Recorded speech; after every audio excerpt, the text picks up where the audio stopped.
Do you remember in episode 2 we talked about the optimum position, which was like a warm-up and warming up number 1 and number 2 so that they would really together.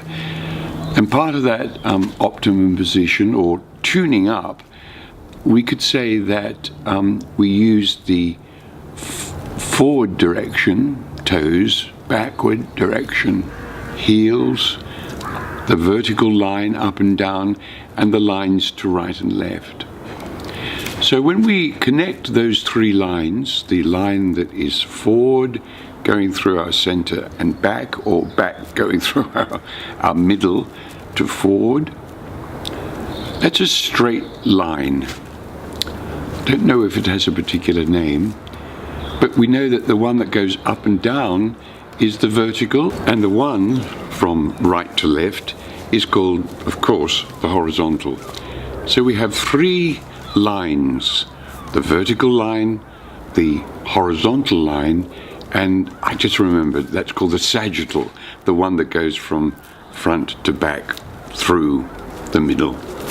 Or it could go through the solar plexus as well. But let's see what happens when we actually try to bring about the center position, or as Chekhov called it, the ideal center, because the center can be on any part of the body, and the dancers actually say the center is in the solar plexus, which it is, but remember, it's the ideal center we're talking about. So let's see what happens when I go from the vertical and then I bring the horizontal to it, and you'll notice how the center from the solar plexus, or the middle of the body when I'm standing up straight in the vertical, rises when I lift my arms to the horizontal. So I'll demonstrate that now. Here is the vertical position.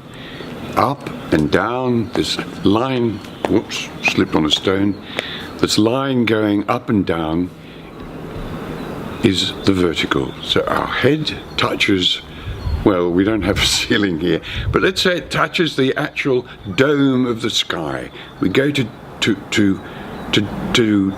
touch that in an imaginative spatial sense.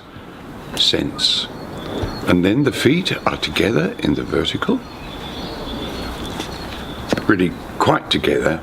So we'll have this line. Notice now, if I split this body in 2, this is where the line would be, around here. You could, yeah, just under the diaphragm, actually.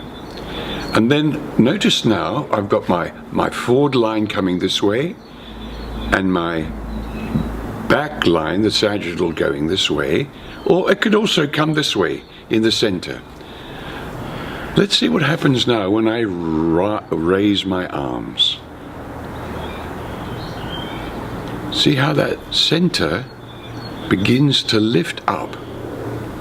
So that the 3 lines now meet.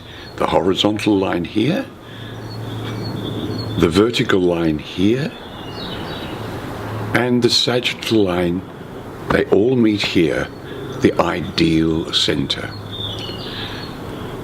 Remember, it is an ideal center, not the center, most important. And we can take this center now to any other part of our body.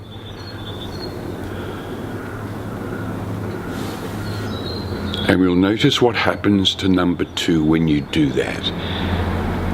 It can also be outside you, your center. For example, well, if you're a bit drunk, you're walking and the center's outside you and it keeps moving. So you don't have to really play drunk as such, but you just have to notice that the center's moving, but you try and bring it back to the ideal center, but then it goes off again. Most important. You can use that in many different ways when you bring the center outside yourself. For example, if you're very ambitious, Romeo, in his lovely speech to Juliet on the balcony, his center is outside him on the balcony with Juliet. There's many examples you can use that center which is outside you.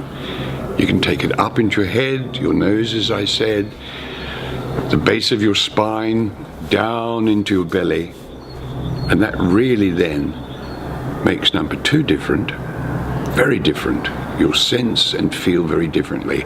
In a way, you'll begin to sense the character.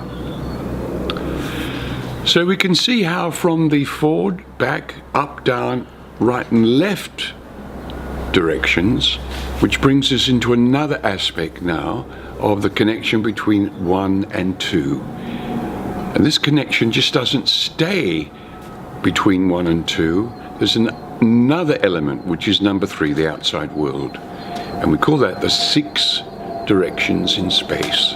Forward, back, up, down, and left and right.